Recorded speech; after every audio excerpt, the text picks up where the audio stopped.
তার মূল্যবান বক্তব্য রাখার জন্য অনুরোধ করছি।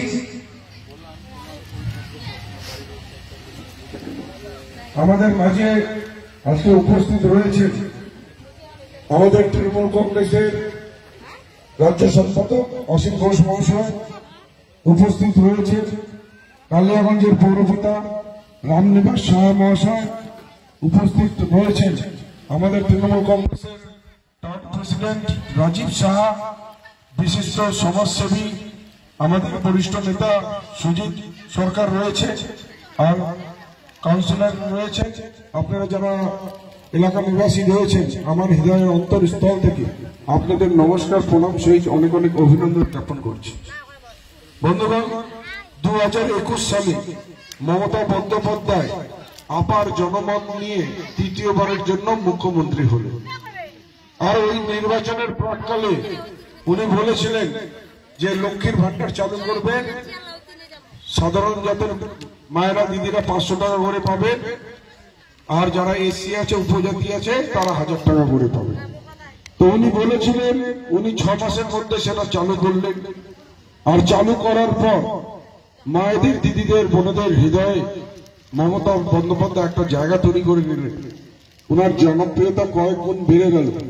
উনার জনপ্রিয়তা দেখে এখানকার তৎকালীন সাংসদ দেবশ্রী চৌধুরী নিজে এবং 17 জন আরো সাংসদকে নিয়ে দিল্লি কেন্দ্র সরকারের কাছে গেলেন।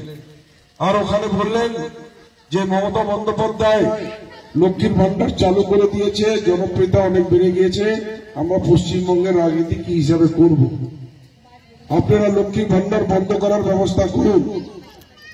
আর তখন থেকে কেন্দ্র সরকার লেগে গেল মমতা বন্দ্যোপাধ্যায় কি করে লক্ষ্মীর ভান্ডারটা বন্ধ করবে। আজ থেকে 3 বছর আগে পশ্চিমবঙ্গ সরকার 80,000 কোটি টাকা কেন্দ্র সরকারের কাছে পেত। আজকে সেটা বাড়তে বাড়তে বাড়তে বাড়তে 1,60,000 কোটি টাকা এখন কেন্দ্র সরকারের কাছে পাবে। কেন্দ্র সরকার জেদ চাপিয়ে রাখছে যে লক্ষ্মীর ভান্ডার আমরা আটকে দেব, টাকাটা আটকালে মমতা বন্দ্যোপাধ্যায় দেবে কোথা থেকে, লক্ষ্মীর ভান্ডারটা বন্ধ হয়ে যাবে। 1,60,000 কোটি টাকা আটকানোর পর আপনারা যেমন জানেন 3রা মার্চ ধর্ণা মঞ্চ থেকে মমতা বন্দ্যোপাধ্যায় আপনাদের সমর্থন করতে গিয়ে কি বললেন, যতদিন মুখ্যমন্ত্রী আছেন লক্ষ্মীর ভান্ডার বন্ধ হবে না, লক্ষ্মীর ভান্ডার এবার থেকে যারা 500 টাকা পেতেন তারা 1000 টাকা পাবেন, আর যারা 1000 পেতেন তারা 1200 পাবেন। আর উনি এক কথার ব্যক্তি, যেটা বলেন সেটা করেন, আর সেই টাকাটা আপনাদের 1 এপ্রিল থেকে আপনাদের অ্যাকাউন্টেও ঢুকে গিয়েছে। আজকে খেটে খাওয়া মানুষ দিনে কাজ করে খাটে উপার্জন করে সংসার চালায়, সেই ধরনের মানুষের 100 দিনের কাজের টাকা কেন্দ্র সরকার আটকে রেখেছে। অভিষেক ব্যানার্জি আমাদের সর্বভারতীয় তৃণমূল কংগ্রেসের সাধারণ সম্পাদক দিল্লিতে গিয়েছিলেন যন্তর মন্তরে ধর্ণা দিতে, যে গরিব মানুষের কি দোষ, 100 দিনের টাকা কেন্দ্র সরকারকে খুব শীঘ্রই ফেরত দিতে হয়। আমিও অভিষেকের সাথে গিয়েছিলাম। আমরা যন্তর মন্তরে ধর্ণা প্রদর্শন করেছিলাম, শান্তি শৃঙ্খলতা মেনে একটা প্লেকার্ড নিয়ে গান্ধী মূর্তির ওখানে আমরা বসেছিলাম। আমাদের 3:30 অবধি পারমিশন নেওয়া ছিল। 3টা বাজতে 5 মিনিট আগে দিল্লির নির্মম পুলিশ আসে আর ধস্তাধস্তি করে আর টেনা হেঁচড়া করে। তখন অভিষেক বন্দ্যোপাধ্যায় বলে যে আমাদের তো সময় 3:30 অবধি আছে, তোমরা এমনি কেন ধস্তাধস্তি করছো। কিন্তু বিবেকহীন দিল্লির পুলিশরা লিটারেলি আমাদের সাথে অপব্যবহার করে, টেনা হেঁচড়ি করে, আমাদেরকে আঘাত করে তারা ধর্ণা মঞ্চ তুলে দেয়। পরের দিন গিরিরাজ সিং, যিনি গ্রাম উন্নয়ন মন্ত্রী ভারতবর্ষের, উনার কাছে সময় নেওয়া ছিল। 50 লক্ষ চিঠি নিয়ে অভিষেক ব্যানার্জি গিয়েছেন। উনি আরোপ করেছিলেন যে 100 দিনের কাজে দুর্নীতি হয়েছে। তো 50 লক্ষ চিঠি নিয়ে অভিষেক ব্যানার্জি বলেছেন কি দুর্নীতি হয়েছে, প্রশ্নটা আপনি করবেন, উত্তরটা আমি দিব। আর গ্রামের মানুষ 100 দিনের কাজ করেছে, তারা আর কি দুর্নীতি করবে। তো ওনার কাছে অ্যাপয়েন্টমেন্ট নেওয়া ছিল 1টার সময়। আমরা ঠিক 1টার সময় পৌঁছে গিয়েছিলাম, কিন্তু রাত্রি 8টা অবধি বসিয়ে লাস্টে উনি দেখা করলেন না, পিছন রাস্তা দিয়ে বেরিয়ে গেলেন। আর আমাদেরকে ওখান থেকে মানে বলপূর্বক একটা বাসে তুলে দেওয়া হলো, অজ্ঞাত জায়গায় ছুড়ে ফেলে দেওয়া হলো। কেন গিরিরাজ সিং দেখা করলেন না জানেন? গিরিরাজ সিং দেখা করলেন না কারণ ওনার অভিযোগটা মিথ্যা। ওনার ওই সাহস হয়নি যে অভিষেক ব্যানার্জির সাথে চোখে চোখ মিলিয়ে কথা বলতে পারে। তো আজকে তারপর কি হলো, 100 দিনের কাজের প্রতিবাদ মমতা বন্দ্যোপাধ্যায় করলেন, রেড রোডে ধর্ণা দিলেন, একটা সময়সীমা দিলেন। সেই সময়ের মধ্যে কেন্দ্র সরকার, নির্মম সরকার, খেটে খাওয়া মানুষদের কথা চিন্তা করে না, তাদের টাকাটা দিল না। আর সেই টাকাটা মমতা বন্দ্যোপাধ্যায় বললেন 1 মার্চের মধ্যে 59 লক্ষ লোকের যেটা বকেয়া টাকা আছে সেই টাকাটা মামাটি মানুষের সরকার দেবে, আর সেই টাকাটাও দিয়ে দিয়েছে। এখন এই লোকসভা নির্বাচনের পর বন্ধুগণ, এই যে আবাস যোজনার টাকা প্রত্যেকটা গরিব মানুষের মাথার উপর ছাদ থাকে তার টাকা, এটাও কেন্দ্র সরকার আটকে রেখেছে। আর মমতা বন্দ্যোপাধ্যায় 11,54,000 লোক যারা আবাস যোজনা আবেদন করেছেন, ওটাও বলেছে সময়সীমা দেওয়া হবে কেন্দ্র সরকারকে। সেই টাকাটাও যদি কেন্দ্র সরকার না দেয়, সেই টাকাটাও 8,134 কোটি টাকা রাজ্য সরকার দিবে, মামাটি মানুষের সরকার। একদিকে আপনাদের মানে কেড়ে নিচ্ছে, আর একদিকে আপনাদের অধিকার পাইয়ে দিচ্ছে কে? মমতা বন্দ্যোপাধ্যায়। কালকে নরেন্দ্র মোদীজি আসলেন রায়গঞ্জে, প্রধানমন্ত্রীকে দেখার জন্য উপচে পড়া ভিড় হয়েছে। কিন্তু প্রধানমন্ত্রীর ভাষণ আপনারা যদি শুনে থাকেন, একটা উন্নয়নের কথা বলেননি উনি, যে উত্তর দিনাজপুরের জন্য কি করবেন তার ব্যাপারে কোনো কিছু বলেননি। উনি চলে গেলেন সন্দেশখালী, ওখানকার কথা বললেন। আমার মানুষ, উত্তর দিনাজপুরের মানুষ উত্তর দিনাজপুরের কথা শুনতে চেয়েছিল, ডেভেলপমেন্টের কথা শুনতে চেয়েছিল। কিন্তু ডেভেলপমেন্ট আর উত্তর দিনাজপুর সম্বন্ধে উনি কিচ্ছুই বলেননি, আর কোনো ডেভেলপমেন্টের আশ্বাস দেননি। আজকে তারা ধর্ম নিয়ে, সুরসুরি নিয়ে রাজনীতি করে, তারা কোনোদিন ডেভেলপমেন্ট করতে পারে না। আজকে 3 বছর ধরে কেন্দ্র সরকার কোনো ডেভেলপমেন্ট করেনি। পশ্চিমবঙ্গ সরকারের 4 লক্ষ, পশ্চিমবঙ্গ থেকে জনগণের কাছ থেকে 4,60,000 কোটি টাকা এখান থেকে ট্যাক্স নিয়ে গেছে। কিসের নামে? ডেভেলপমেন্টের নামে। কিন্তু 3 বছরে পশ্চিমবঙ্গকে 1 কিলোমিটার রাস্তার তৈরি করার কোনো অনুদান দেয়নি। আজকে আপনারা যারা বসে আছেন, আপনারা সকলে ট্যাক্স দেন। গরিব থেকে গরিব মানুষ ট্যাক্স দেয়, মধ্যবিত্ত দেয়, ধনী মানুষেরা ট্যাক্স দেয়। কেননা আমাদের নিত্য প্রয়োজনীয় দ্রব্য যেটা আমরা কিনি, তেল, ডাল, চিনি, লবণ, সাবান, ওটার মধ্যে জিএসটি রয়েছে। আপনারা গরিব থেকে গরিব মানুষ এই জিনিসগুলা কেনে আর সরকারকে ট্যাক্স দিচ্ছে। কিন্তু সরকারকে ট্যাক্স দিচ্ছে কি ডেভেলপমেন্ট হবে, কোনো ভালো প্রকল্প চলবে? আজকে আপনারা বলতে পারেন কেন্দ্র সরকার, মোদীর সরকার 5টা এমন কোন প্রকল্প দিয়েছে যেটা সাধারণ মানুষ উপকৃত হচ্ছে? কোন প্রকল্প আপনারা সাধারণ মানুষের জন্য চিন্তা করেন না। শুধু যখন ভোট আসে তখন বিভাজনের রাজনীতি, কখনো হিন্দু মুসলিমের মধ্যে বিভাজন, কখনো রাজবংশী আদিবাসীর মধ্যে বিভাজন। এবার 22 জানুয়ারি আমরা দেখলাম রামচন্দ্র আর সীতা মাতার মধ্যে বিভাজন। যেটা রাম মন্দির যে প্রাণ প্রতিষ্ঠাতা করলেন 22 জানুয়ারি, 4 জন শঙ্করাচার্য বলেছিলেন যে অর্ধ নির্মিত রাম মন্দিরের প্রাণ প্রতিষ্ঠাতা করা যায় না। কিন্তু এই 4 জন শঙ্করাচার্যেরও উনি কথা শুনলেন না, তোয়াক্কা করলেন না। কেননা প্রাণ প্রতিষ্ঠার থেকে ওনাকে প্রথমে লোকসভার ভোট প্রতিষ্ঠা করার বেশি দরকার ছিল। আজকে দেখুন আমরা রামায়ণ যে কোনো আমাদের পৌরাণিক কাব্যে আমরা কি দেখি, রামচন্দ্র সীতামাতা, হয় রামচন্দ্র সীতামাতা লক্ষণ, হয় রামচন্দ্র সীতামাতা লক্ষণ আর হনুমানজি। কিন্তু রাম অযোধ্যায় রাম মন্দিরে রাম চন্দ্রজিকে আলাদা করে দিলেন, একা করে দিলেন, পরিবারটাকে সাথে রাখলেন না। আজকে হিন্দু পরম্পরায় যখন কোনো বিয়ে হয়, বর বধূ 7 পাকে যখন পাক খায় তখন 7টা বচন দেয়, তার মধ্যে একটা বচন কে সুখে দুঃখে পাশে থাকবো। তাহলে বন্ধুগণ, আজকে একটা কথা বলেন, রামচন্দ্র এই বচনটা সীতামাতাকে দিয়েছিলেন তো? উনি যখন বিয়ে করেছিলেন দিয়েছিলেন। এই বিজেপির হারমাদরা রামচন্দ্র বচনটাকে পালন করতে দিচ্ছেন আর রামচন্দ্রের আদর্শের কথা বলছেন। কি করে আদর্শের কথা বলেন?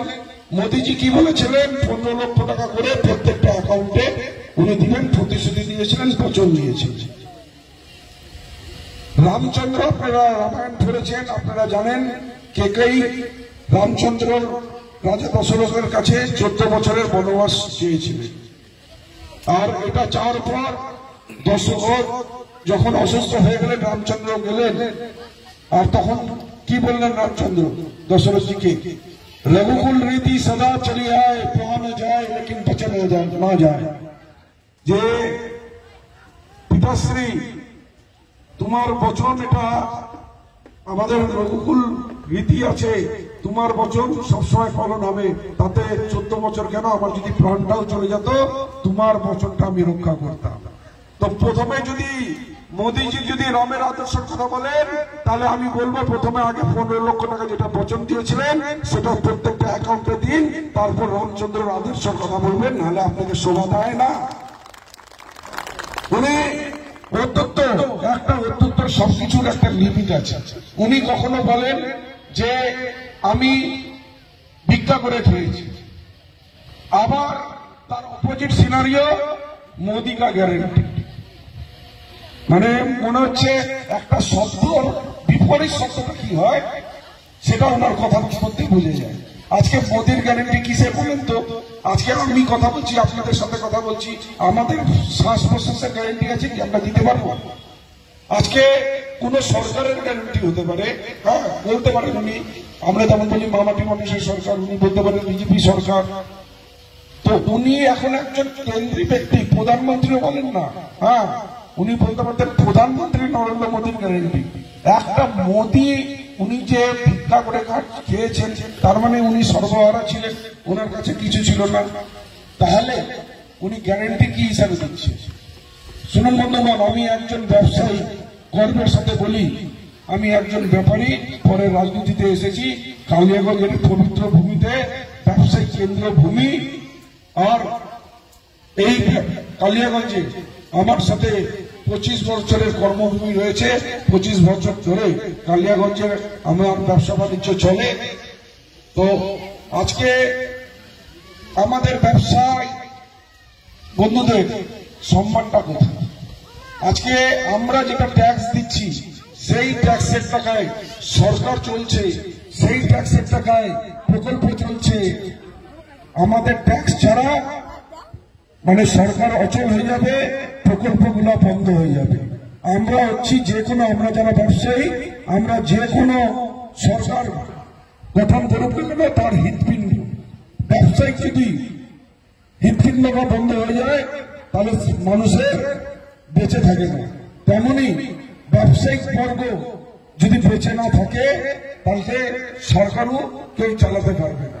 কিন্তু আমাদের ব্যবসায়ীদের জন্য উনি কি করেছেন?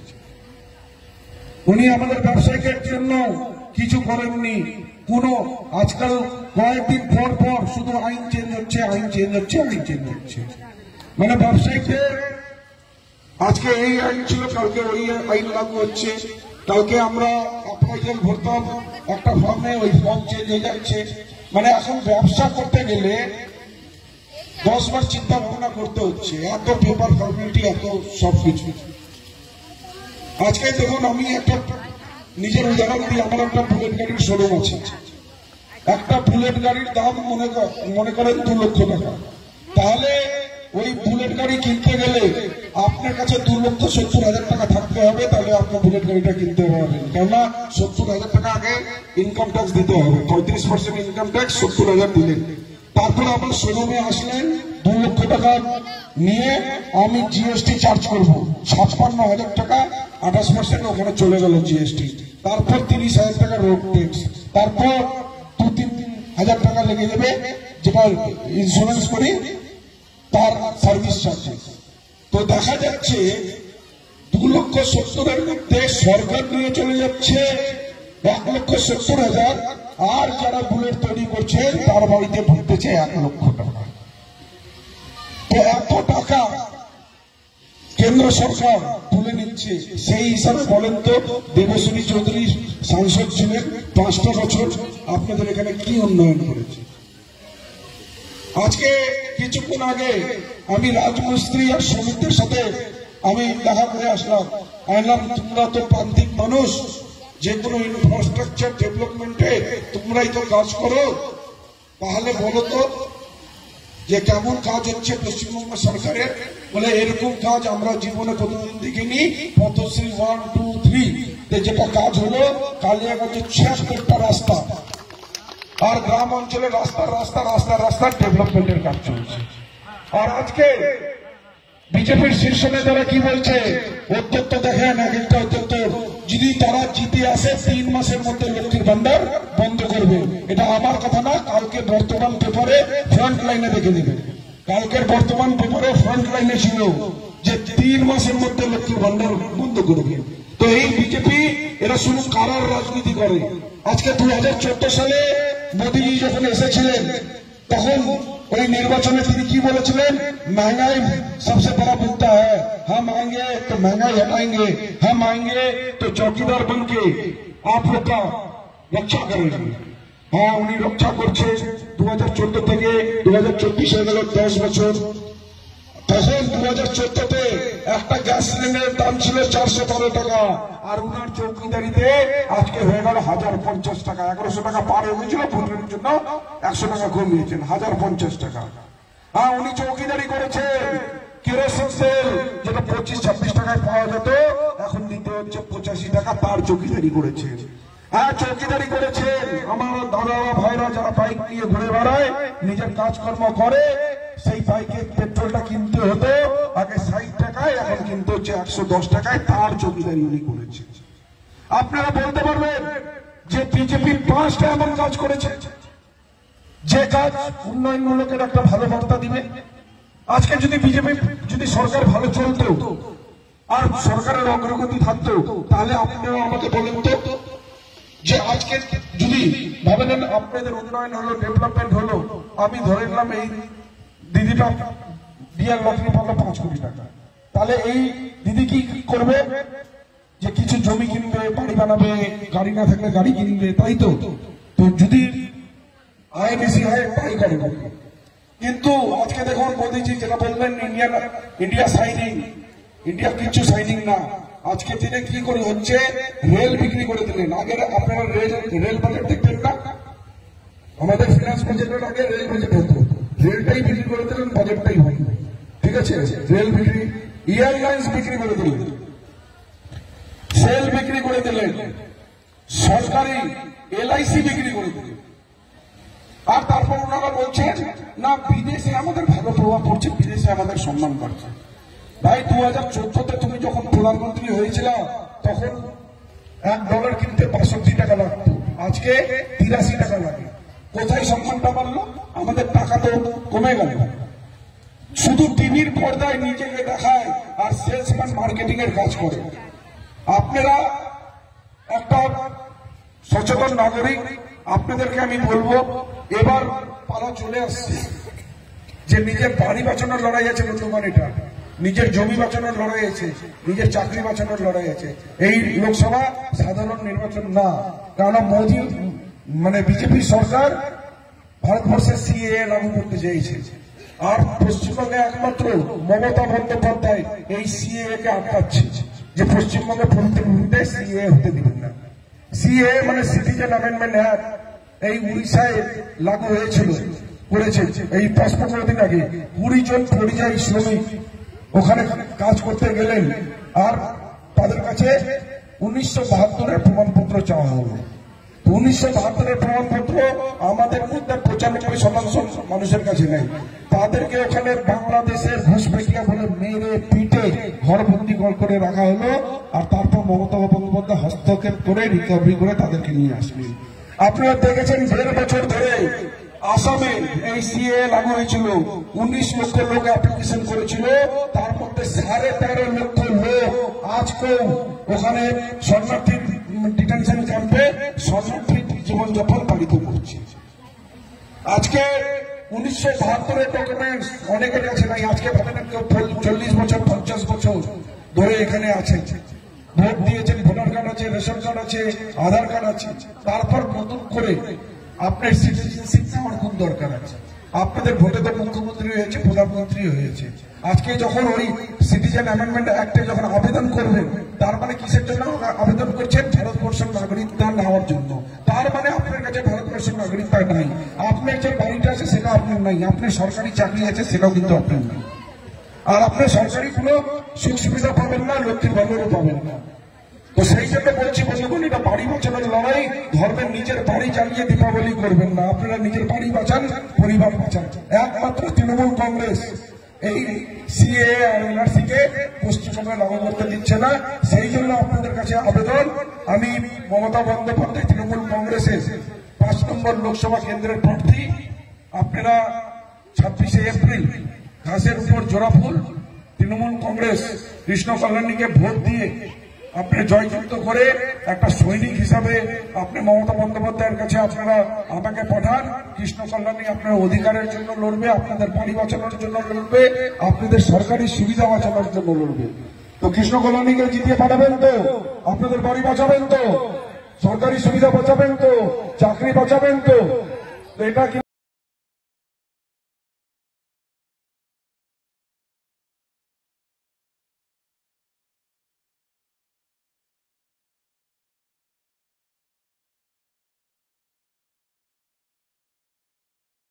আপনি কি একজন বই প্রেমী, কিংবা আপনি কি বই পড়তে ভালোবাসেন, কিন্তু আপনার পছন্দ মতো বই কোথা থেকে ক্রয় করবেন ভাবছেন? এখন আপনার এলাকায় মীরা পুস্তকালয়ে আপনি পেয়ে যাবেন সমস্ত ধরনের বই।